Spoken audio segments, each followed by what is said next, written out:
أعوذ بالله من الشيطان الرجيم بسم الله الرحمن الرحيم الصلاة والسلام عليك يا سيدي يا رسول الله وعلى آلك وصحبك يا سيدي يا حبيب الله بحمده تعالى.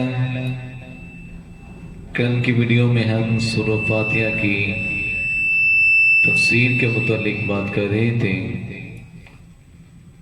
اور ہم پہنچے تھے اہدنا الصراط المستقیم پر. آج بھی انشاءاللہ العزیز اسی پر بات ہوگی. اللہ رب العزت کی بارگاہ میں دعا ہے کہ اللہ تبارک و تعالی صحیح معنوں میں بیان کرنے کی توفیق عطا فرمائے.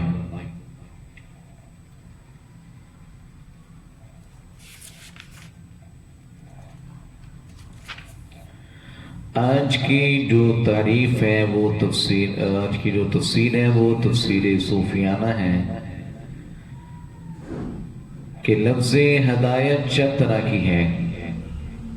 اہدنا الصراط المستقیم پر بات ہو رہی تھی کہ لفظ ہدایت چند طرح کی ہے. ایک ہدایت الہامی جو بغیر کسی کے بتائے خود بخود حاصل ہو جائے، جیسے کہ بچے کا رونا دودھ کے لیے، روزی کے لیے، رزق کے لیے.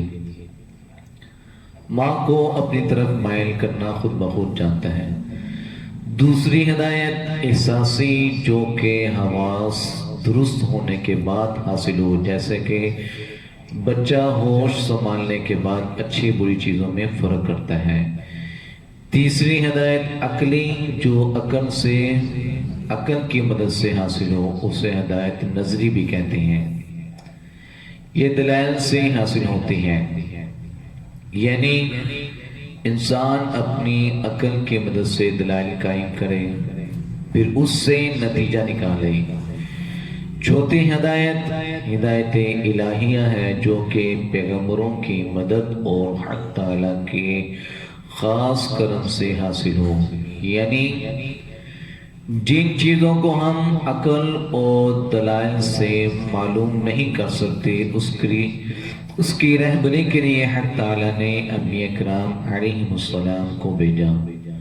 یہ پھر دو قسم کی ہے، ایک ہدایت عامہ اور دوسری ہدایت خاصہ.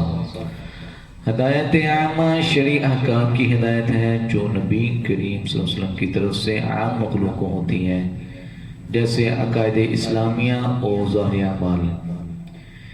اسلامیہ کی ہدایت، اس ہدایت کو بنیادی یا توفیقی بھی کہتے ہیں.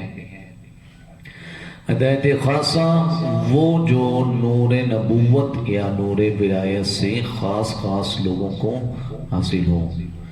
خیال رہے کہ ہدایت الہیہ ہم لوگوں کے لیے آخری ہدایت ہے، مگر حضور علیہ السلام کے لیے یہ پہلی ہدایت ہے. یعنی الہامیہ خاص بندے پیدائش عارف باللہ ہوتے ہیں. عیسیٰ علیہ السلام نے پیدا ہوتے ہی فرمایا انی عبد اللہ. یحییٰ علیہ السلام کے بارے میں قرآن فرماتا ہے وآتیناہ الحکم صبیا، اور ہمارے حضور علیہ السلام نے پیدا ہوتے ہی سجدہ کیا. قرآن پاک کی پہلی آیت کے نزول کے وقت آپ اعتکاف اور ذکر الہی میں مصروف تھے. حضور غوث پاک نے رمضان کے دن ماں کا دودھ نہیں پیا. دنیا میں ہر چیز مرکز سے حاصل کی جاتی ہے، مگر مرکز براہ راست رب سے لیتا ہے. تمام دنیا سمندر سے پانی لیتی ہے مگر سمندر رب سے. تمام تارے سورج سے نور لیتے ہیں مگر سورج رب سے منور ہوتا ہے. سمندر پانی کا مرکز سورج نور اور سورج نور کا مرکز جناب محمد مصطفیٰ صلی اللہ علیہ وسلم ہے. اس لیے مولانا روم نے فرمایا کہ اس قسم کی ہدایت حاصل کرنے کے لیے فخر الدین جیسی ہستی کی عقل بھی کافی نہیں، کیونکہ یہ ہدایت عقل سے ورا ہے. اس لیے صوفیہ کرام فرماتے ہیں ظاہری جو عالم ہوتا ہے وہ اس کی پہنچ جو ہے وہ دلیل تک ہوتی ہے، اور جو صوفی ہوتا ہے اس کی رسائی کشف و مکاشفہ تک ہوتی ہے۔ یعنی کہ ظاہری جو عالم ہے وہ بتا کر اور شیخ طریقت دکھا کر سمجھاتا ہے۔ ظاہری عالم صاحب قال اور یہ صاحب حال کے فیض یافتہ ہوتے ہیں۔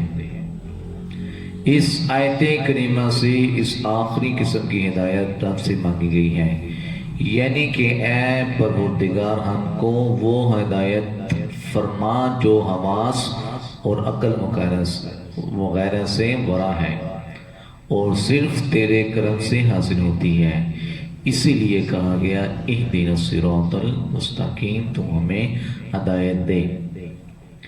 اب اس کا تعلق گزشتہ آیتوں سے اس طرح ہو گیا کہ پہلے کہا گیا تھا نعبد نستعین، جس میں فاعل بندہ تھا، یعنی جہاں تک رسائی ہماری عقل وغیرہ کی ہے وہاں تک تیری مدد سے ہم نے کام لیا، لیکن جو چیزیں ہماری عقل وغیرہ سے بالا تر ہیں، اے مولا اس کی تو ہمیں ہدایت عطا فرما۔